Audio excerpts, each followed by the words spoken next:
फरवरी को तुर्की और सीरिया में विनाशकारी भूकंप आया है, जिससे इन देशों में भारी क्षति पहुंची है। करीब 8,000 से ज्यादा लोगों की मौत हो चुकी है। मानवीय और आर्थिक तौर पर तुर्की को भारी नुकसान पहुंचा है। इस मुश्किल घड़ी में भारत ने तुर्की की ओर हर संभव मदद का हाथ बढ़ाया है। भारत की ओर से एनडीआरएफ की रेस्क्यू टीम, दवाएं और मेडिकल टीमें भेजी गई हैं।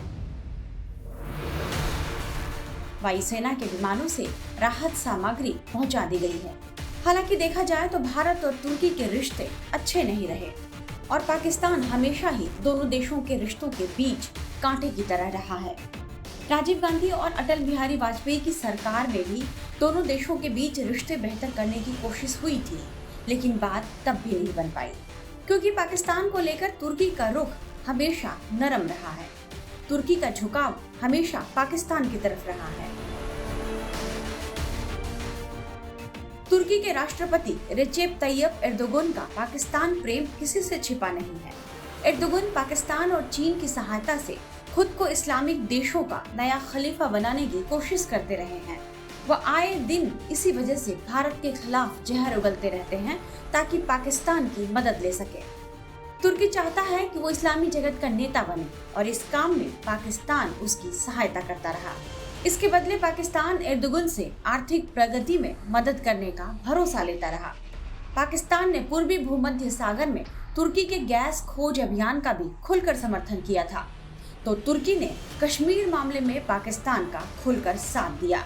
यही वजह है कि भारत और तुर्की में दूरियां बढ़ती गईं। खासकर जम्मू कश्मीर से धारा 370 हटाने के बाद तुर्की ने भारत का खुलकर विरोध किया था, जिससे रिश्तों में और तनाव आ गया।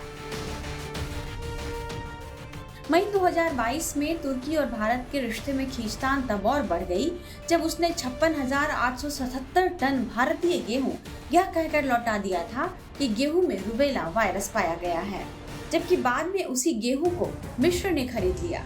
कहा गया था कि तुर्की ने राजनीतिक फैसले के तहत ही गेहूं लौटाया। हालांकि रिश्तों में तनाव के बाद भी दोनों देशों के बीच द्विपक्षीय व्यापार होता रहा है। भारत की ओर से तुर्की को मीडियम ऑयल और ईंधन, कृत्रिम रेशे, ऑटोमोटिव कल पुर्जे, साजो सामान और ऑर्गेनिक केमिकल भेजा जाता है, जबकि तुर्की से भारत खसखस, मशीनरी, इंजीनियरिंग उपकरण, लोहे और स्टील की चीजें और कार्बनिक रसायन, मोती, जवाहरात और संगमरमर आता है।